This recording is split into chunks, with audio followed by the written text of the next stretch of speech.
2 Australians have tested positive to the coronavirus on a cruise ship docked off the coast of Japan.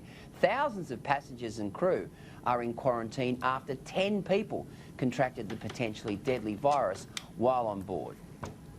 The Diamond Princess in lockdown, stuck on board nearly 4,000 holidaymakers, all exposed to the coronavirus. We haven't really seen too much so far, but it seems to be very stringent, the screening process, which is good. Otherwise, we've been quarantined to our cabins so far today, so we haven't been able to leave at all. 10 passengers have contracted the deadly illness. 2 of those are Australian. There are 2 Australians with coronavirus on a cruise ship in Japan. They will be provided medical assistance and I'm advised will be given passage to an appropriate medical facility in Japan, and we thank the Japanese government for that. The ship's operator, Princess Cruises, has confirmed there are 223 Australians on board. The Foreign Minister says the outbreak is an evolving situation. We are making inquiries about the welfare of other Australian passengers and any need for consular assistance. The ship is docked at the port of Yokohama, where it will remain in quarantine for at least the next 2 weeks. Princess Cruises confirmed in a statement an 80-year-old man with no symptoms tested positive 6 days after he disembarked the cruise ship. Medical teams are now testing each passenger and crew member for the virus. All 10 infected passengers will receive medical attention at hospitals in Japan. Stella Todorovic, Sky News. Now, look, boys, I've been on a Princess cruise and they are absolutely outstanding. They're a terrific company and they do a great job. But I couldn't think of anything worse than being isolated in my room for 14 days on a cruise, because, fair dinkum, you would go absolutely batty.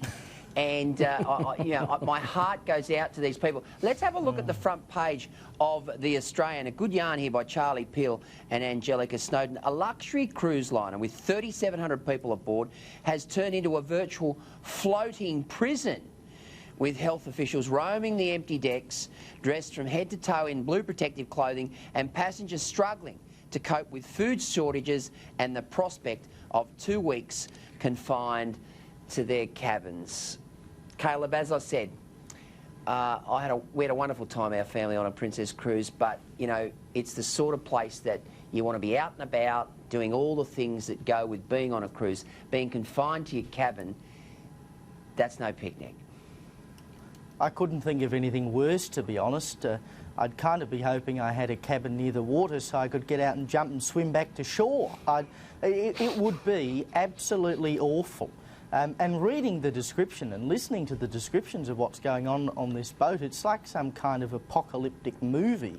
You know, everyone's locked in their room, there's some monster wandering the corridors and people are getting around in blue suits trying to locate it. It really is incredible stuff.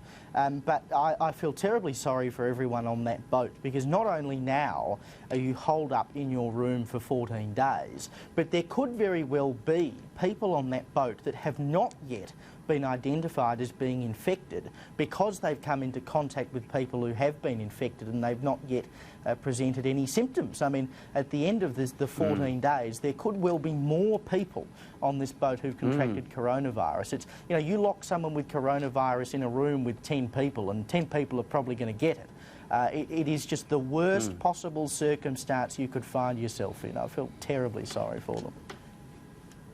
And Ollie, you know, on those cruise ships, you know, the prospect of contamination, the novovirus, they just go through those cruise ships like you wouldn't believe. And the ultimate irony here is that I know those Princess cruises get Sky, and a lot of the passengers are probably watching tonight. Our sympathy, our empathy goes out to you guys, because I can tell you now, as I just said, this will be no picnic for the next 2 weeks. No, it won't be. No bingo. There'll be no entertainment down in the theatres or the buffets. It's basically like being in prison. Hopefully, a lot of people will have a balcony room, so at least they might be able to get a little bit of fresh air. But you imagine if you're on one of the lower decks with just a porthole and that's all you can see, it might just be the water's edge. Or even spare a thought for a moment for the staff, because a lot of the staff would be bunking in with each other. There could be up to 10, possibly even 20 staff within one particular bedroom in all of the bunk beds. So So, as Caleb just said, if one of them gets coronavirus, the rest of them might have it. And I believe the 3,700 people on board, less than about 100 people or so have even been tested for the virus so far. So the effects of coronavirus can come on days, if not a week, after you have been in contact with somebody else who has it.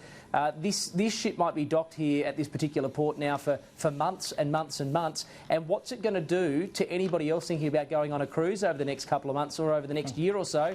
People will be cancelling as we're talking. Yeah, there's no doubt about that, Ollie. No doubt at all. And it's just thrown the whole tourism industry in this country on its ear. I had Daniel Gershwin on my Sky News Across Australia Win program earlier tonight. He's the head of the Queensland Tourism Industry Council here. He's already talking about restaurants and some of those tourism operators in Cairns and far north Queensland laying people off as we speak. So, look, this is serious. We've spoke about it last week. You remember we were lamenting the fact that the government weren't proactive when it came to stopping the flights in and out. Well, of course, they've now stopped flights in and out of China. But I don't know. I don't think we've hit the worst of it yet.